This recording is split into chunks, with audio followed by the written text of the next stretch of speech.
Good morning, student. Myself Radhi Patel from Sanskar Valley Academy. In this video, we talk about conservation of plant and animals. Chapter 7 from your science book. This is your second part of your explanation about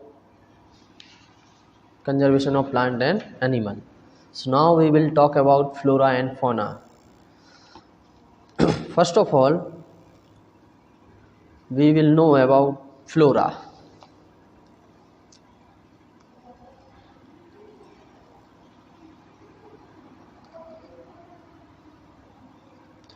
Flora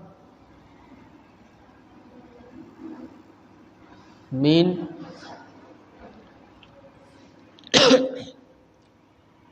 different variation and different type of plant species which is endangered, extinct and also vanished, and endemic species are called flora.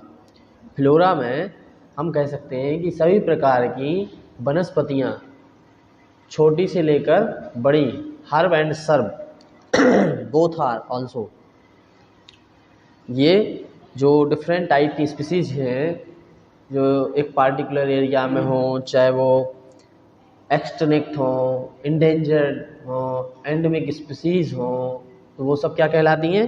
Flora. इसी तरह जो ये plant, केवल plants ही plants जो flora में आते हैं, and fauna में जो endangered, extinct, endemic species in animals. हम फोना की बात करें तो ये फोना एनिमल्स को कहते हैं जो डिफरेंट टाइप की स्पीसीज होती हैं जो वाइल्ड लाइफ में पाई जाती हैं, है ना? This is clear. हम बात करें जैसे sal, teak, mango, jamun, silver fern, arjun etcetera, these are flora. And chinkara, blue bull, barking deer, chital, leopard, wild dog, wolf etcetera are example of fauna.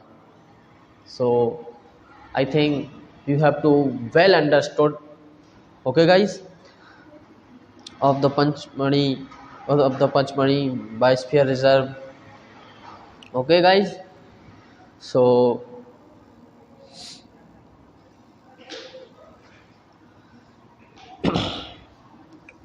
fauna and flora have cleared.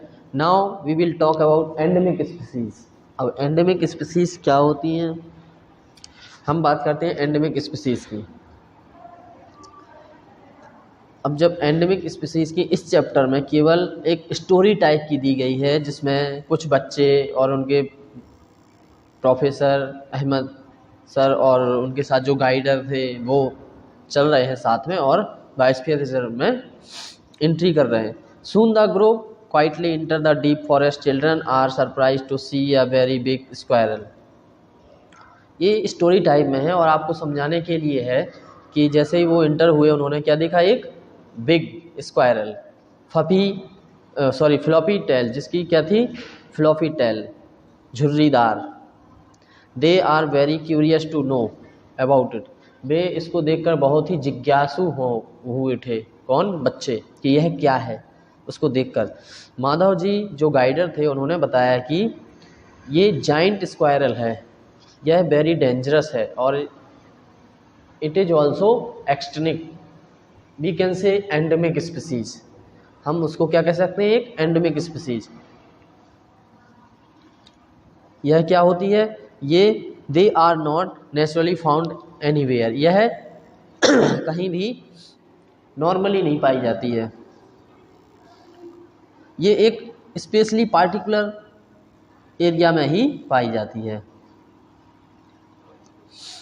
ना? तो माधव जी ने so salt, wild mango as two example of the endemic species.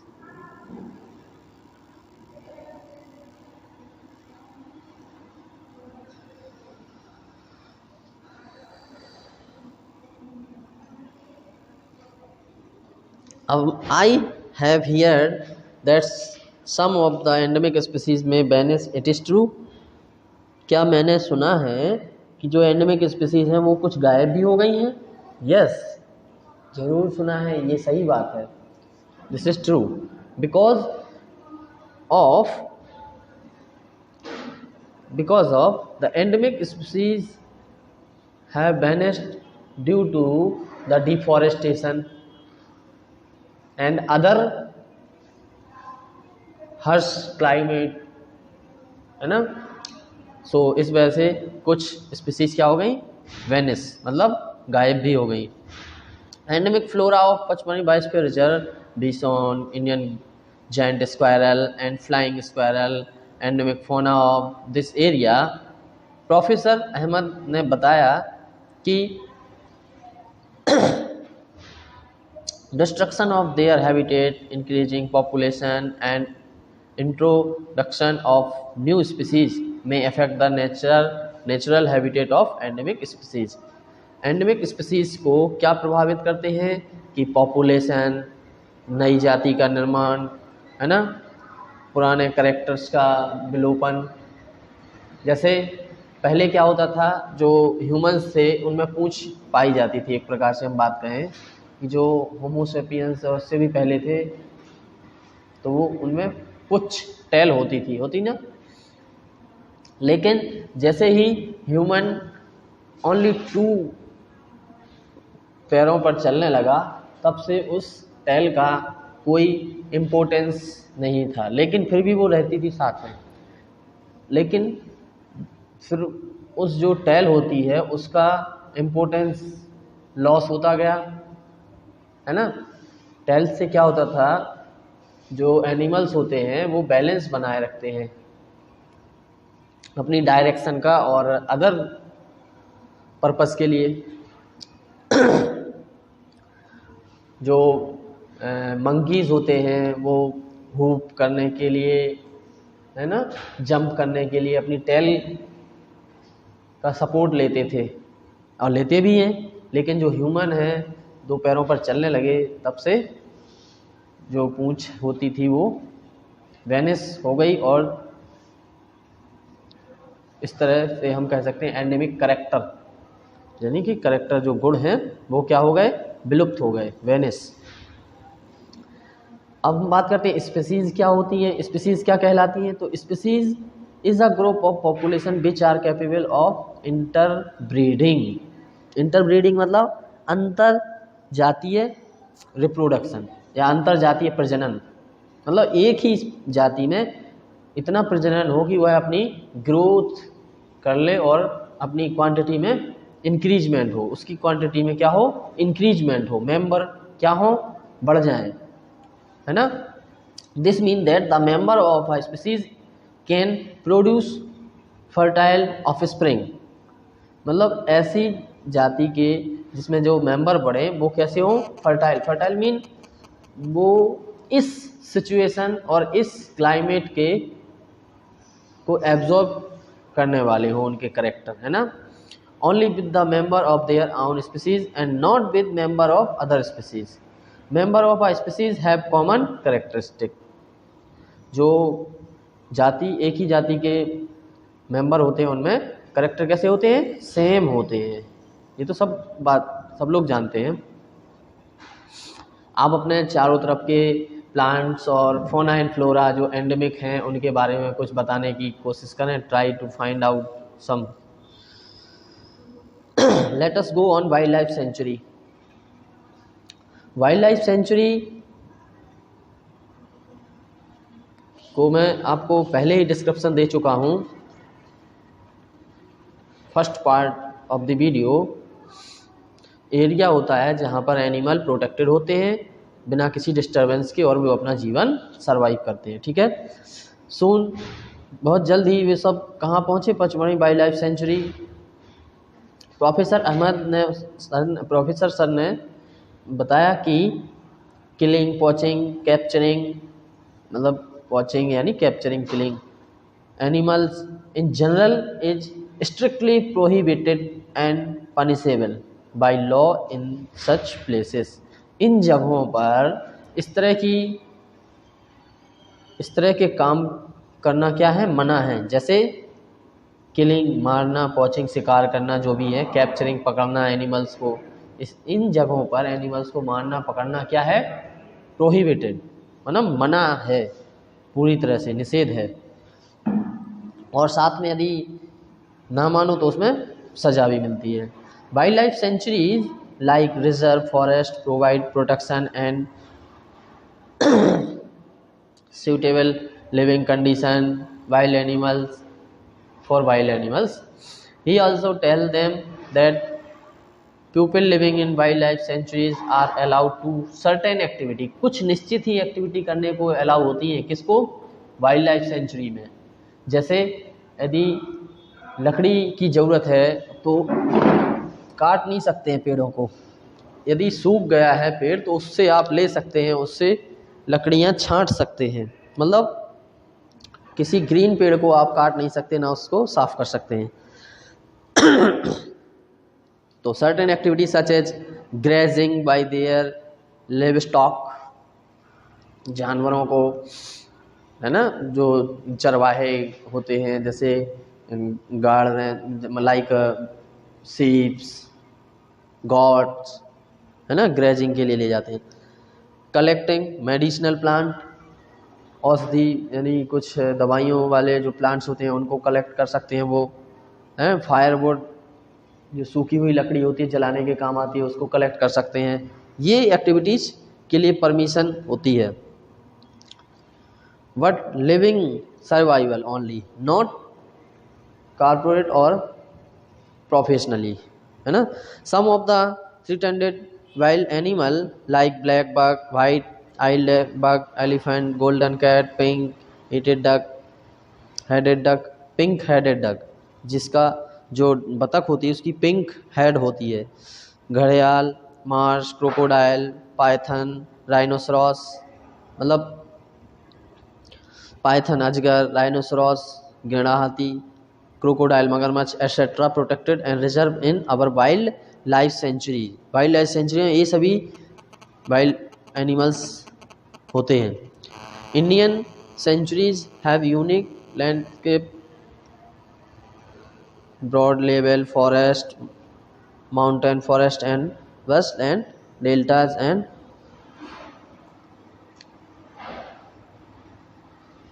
River. अब हम बात करें, it is a pity that even protected forest are not safe. यह बहुत दयनीय है कि जो प्रोटेक्टेड फॉरेस्ट भी हैं वो भी प्रोटेक्टेड नहीं है, मतलब पूरी तरह से सुरक्षित नहीं है। क्यों?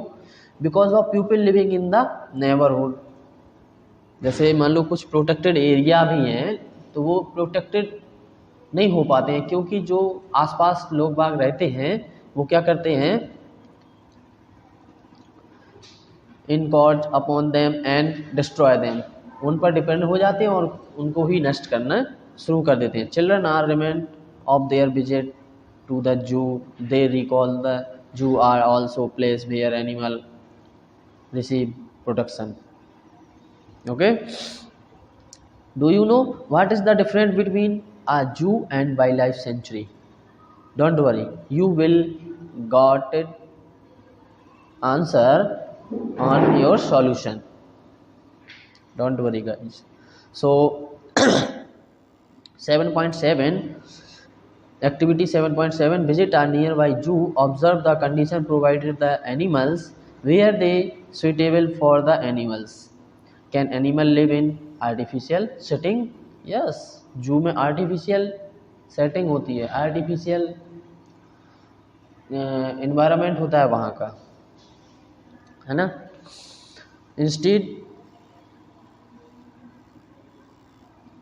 Instead of their natural habitats. Yes, in your opinion, आपके क्या विचार होंगे, या जब आप उसमें आंसर देखेंगे तो आपके विचार स्पष्ट हो जाएंगे, है ना, क्लियरिटी आ जाएगी आपके ओपिनियन में, will the animal be comfortable in a zoo or in their natural habitat? Yes, because we have provided all the situation as well as natural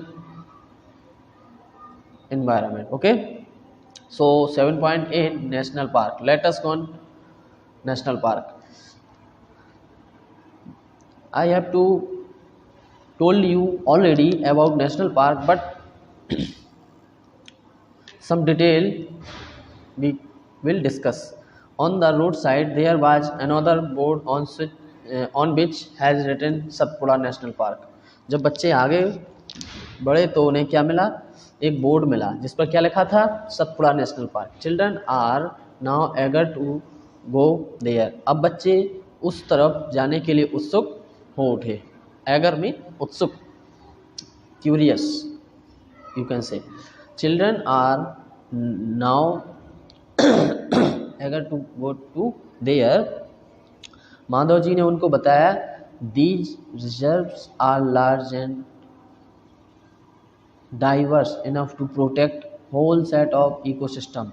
They preserve flora, fauna, landscape and historic object of an area. Satpura National Park is the first forest reserve of India.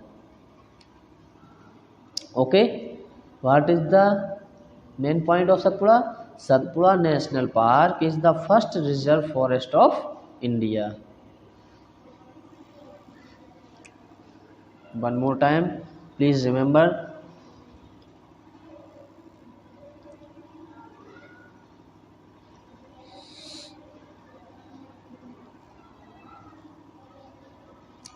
Satpura forest of India. The finest Indian teak is found in this forest. There are more than 100 national park in India. हमारे India में 100 से भी ज़्यादा national parks हैं. Rock shelter are also found inside the Satpura national park. जो पत्थर की गुफाएं भी हैं इसके अंदर. There are evidence of prehistoric human life. इसमें कुछ एविडेंस भी प्राप्त हुए हैं जो ह्यूमन लाइफ को हिस्टोरिक, प्री हिस्टोरिक, पहले की, इतिहास से पहले की भी लाइफ के बारे में बताते हैं, जंगल के. These give us an idea of the life of primitive pupils.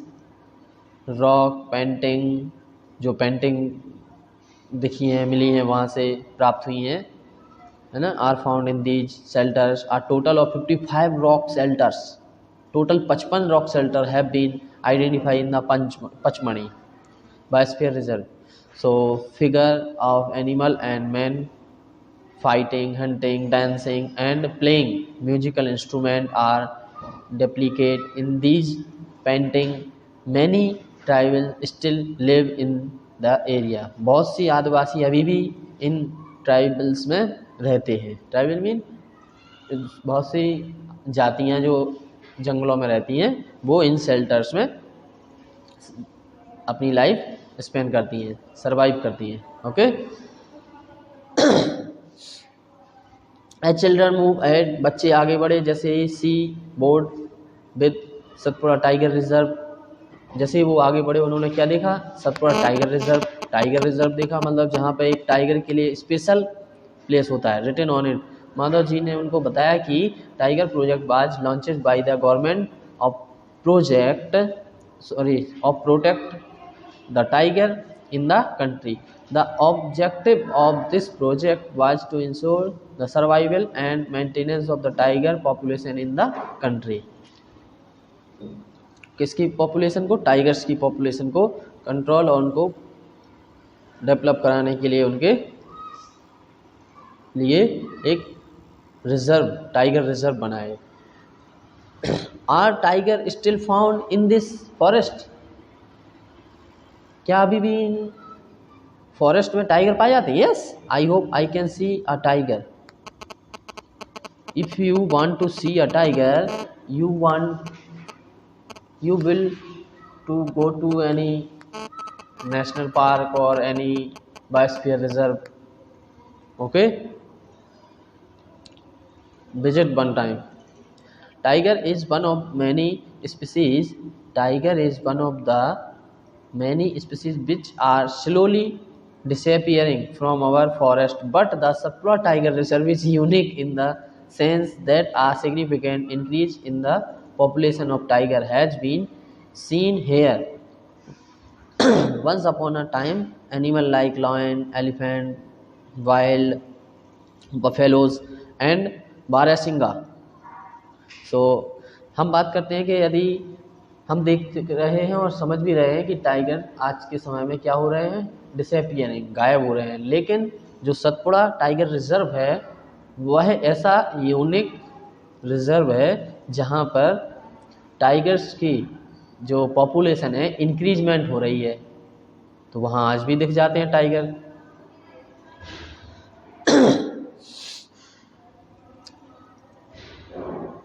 इनका भी एक इम्पोर्टेंट रोल है. Has been here once upon a time animal like, पहले क्या होता था, animal like lion, elephant, wild buffalo, जंगली भैंस and barasingha were also found in Satpura, इनमें पाए जाते थे. National park animals whose numbers are diminishing to level that they might face extinction are known as the endangered animal. endangered मतलब खतरे के निशान पर पहुंच गई है इनकी संख्या.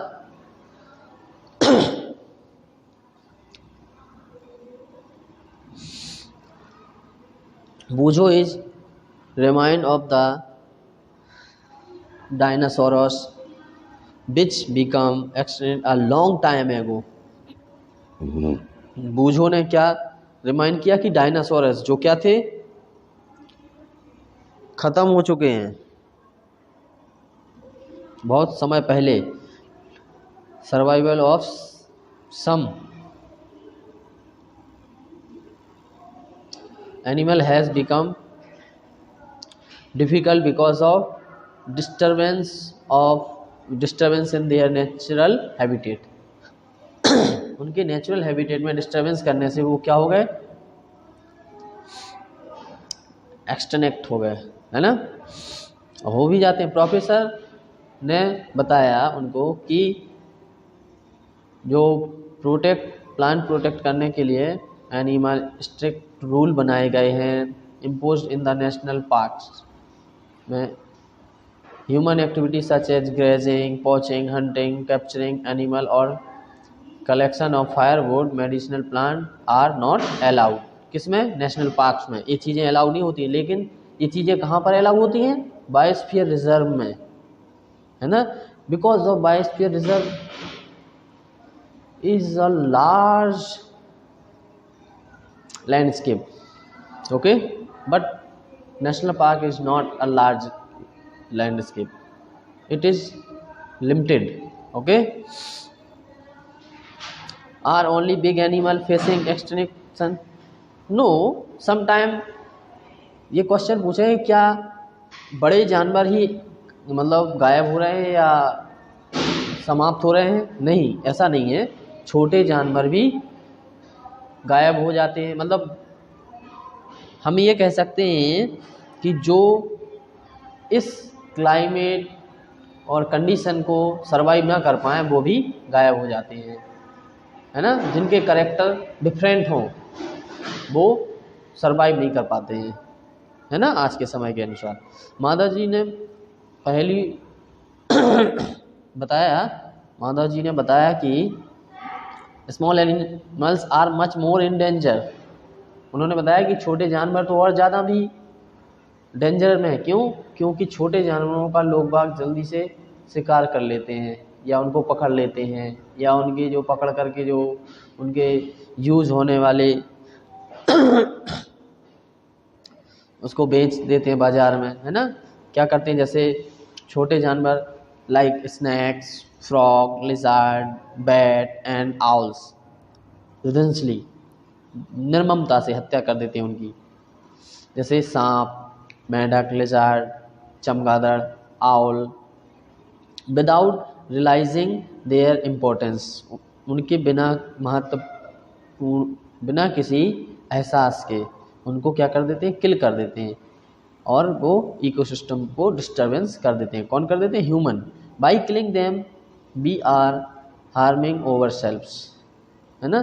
दे might be small in size but their role in the ecosystem can not be ignore. वे भले ही छोटे हैं लेकिन हम उनका रोल इग्नोर नहीं कर सकते हैं इकोसिस्टम के प्रति। मतलब हमारे जो इकोसिस्टम है एक ऐसा परिस्थिति तंत्र, एक ऐसा तंत्र जिसमें हम सब एक दूसरे से मिलकर एक दूसरे पर डिपेंड होकर रहें, वह एक सिस्टम कहलाता है, इकोसिस्टम, है ना। They from part of food chain, food web about which you learn in class 7। आप क्लास 7 में फूड वेव, फूड चेन के बारे में तो पढ़ ही चुके हैं।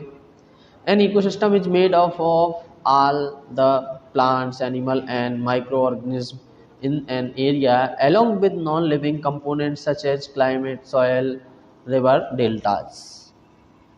तो एन इकोसिस्टम मतलब इकोसिस्टम एक ऐसा होता है जो किससे बना होता है? Plants, animal, micro organism in an area along with non living components भी होते हैं इसमें, है ना। such climate, soil, river, data, sun also, है ना। Now we will talk about next important point is red data book। Red data book से तो आप समझ ही जाए, बुक मीन किताब, लाल किताब, इसे हम डेटा एनालिसिस करने के लिए कहते हैं लाल किताब।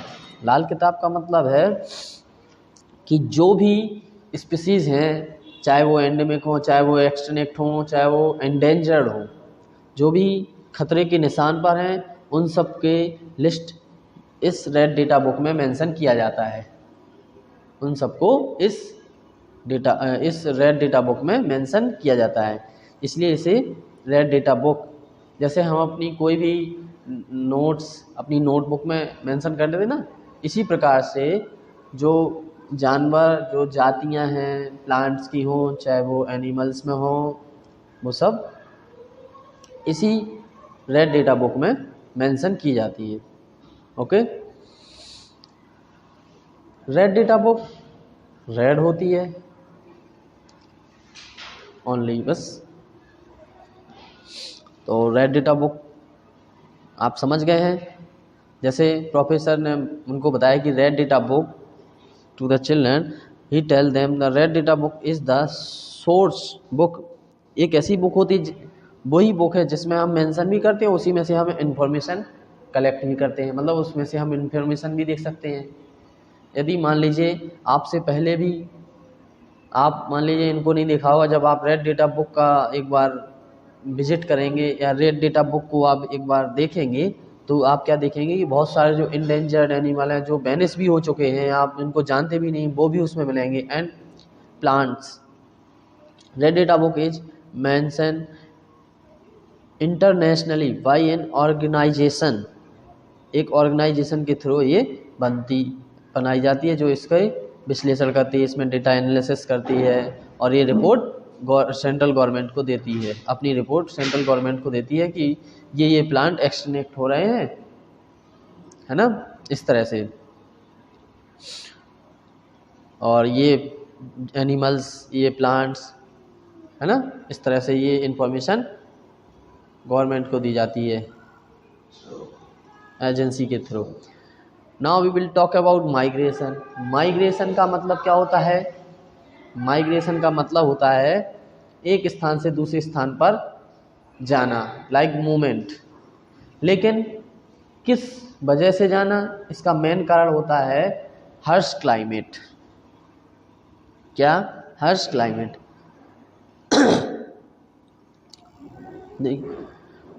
The excursion party then enter deeper into the forest under the guidance of Madhav ji के साथ जो बच्चे इंटर करते हैं, they sit near a तावा, एक तावा पर बैठते हैं। What would happen if we had no wood? क्या होगा जब हमारे पास लकड़ी नहीं होगी? Is there any alternative available to wood, क्या इसके अलावा कोई और लकड़ी प्राप्त कर सकते हैं हम? I know that paper is one of the important products we get from forest, जो हम कहाँ से प्राप्त करते हैं? फॉरेस्ट से। I wonder whether there are many alternatives available for paper.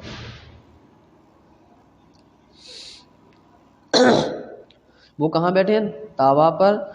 Reservoir of relax for some time, वो एक पट्टी बनी, रिजर्वायर मतलब जल, जहाँ पानी होता है, पानी निकलता है, like canal, like pond, some small size, है ना।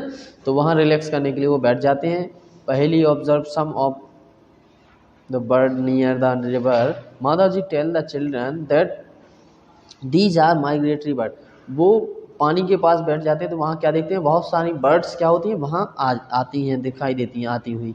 तो माधव जी उनको बताते हैं बच्चों को कि ये माइग्रेटरी बर्ड्स हैं। कौन सी बर्ड्स हैं? माइग्रेटरी। ये कहाँ से आती हैं? साइबेरियन से। ये पोल की डायरेक्शन से यहाँ आती हैं, जहाँ पर इस मौसम में क्या होती है? पोल्स पर और ज़्यादा, पोल्स का जो टेम्परेचर होता है और ज़्यादा डाउन हो जाता है, बहुत ज़्यादा डाउन हो जाता है। इस वजह से उनका climate. The birds have flown here from other part of the world, संसार के अदर पार्ट से भी इधर आते हैं, है ना। Migratory bird fly to far away areas every year during a particular time because of climate change. मौसम क्या हो जाता है? बदल जाता है। They fly for laying egg, वो अंडे देते हैं। As the weather in their natural habitats, है ना, बिकम वेरी कोल्ड एंड बस। हाँ,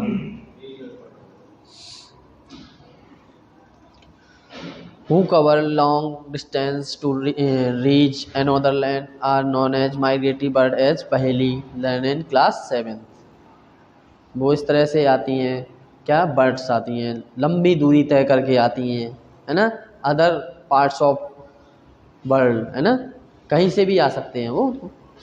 रिसाइकलिंग ऑफ पेपर, अब पेपर का रिसाइकलिंग कैसे होता है? Professor Ahmad draw attention of the children to another cause of deforestation. Deforestation का सबसे मेन कारण है पेपर, क्योंकि पेपर की ज़रूरत आज के समय में हर एक फील्ड में पेपर की ज़रूरत होती है, हर एक काम के लिए पेपर की ज़रूरत होती है। इसलिए पेपर की डिमांड बहुत ज़्यादा हो रही है, और जैसे ही डिमांड ज़्यादा होती है तो सप्लाई भी ज़्यादा होगी, जब सप्लाई ज़्यादा होगी तो पेड़ भी ज़्यादा मात्रा में काटे जाएंगे, और जबकि उतनी संख्या में प्लांटेशन हो तो रहा नहीं है। तो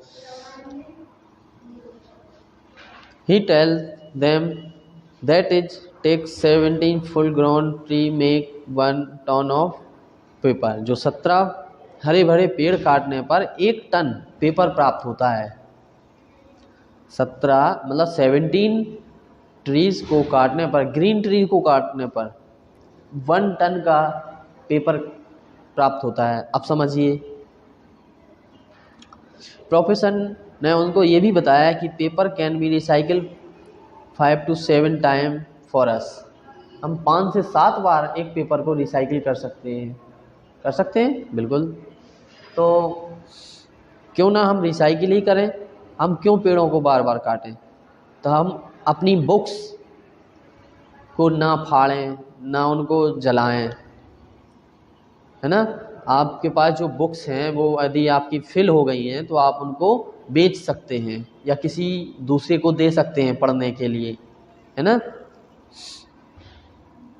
क्योंकि पेपर इससे वेस्ट नहीं होगा, इससे प्लांट नहीं कटेगा। अगर आप चाहें तो आप एक प्लांट को मतलब कटने से बचा सकते हैं। क्यों बचा सकते हैं? कि आप अपनी कॉपियों की सेफ्टी रखें, अपनी नोटबुक पर कवर करें और अपनी बुक्स पर भी कवर रखें। जब वो ज़्यादा समय तक आपके पास रहेंगी, आप उनको पढ़ेंगे तो आपको भी इससे एडवांटेज मिलेगा और अदर्स को भी एडवांटेज मिलेगा, है ना।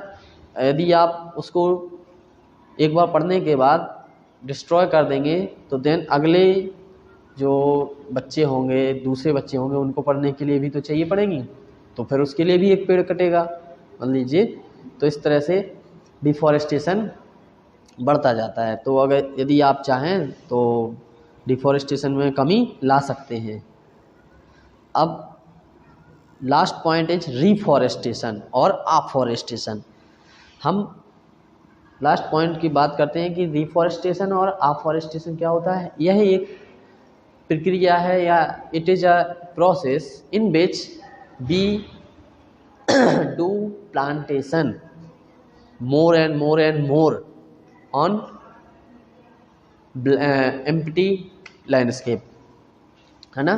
हम इस ऐसे ही एरिया में जहाँ पर कुछ भी ना हो वहाँ पर प्लांटेशन करें, जिसे क्या कहते हैं, रिफॉरेस्टेशन। प्लांट लगाना रिफॉरेस्टेशन कहलाता है। Okay guys,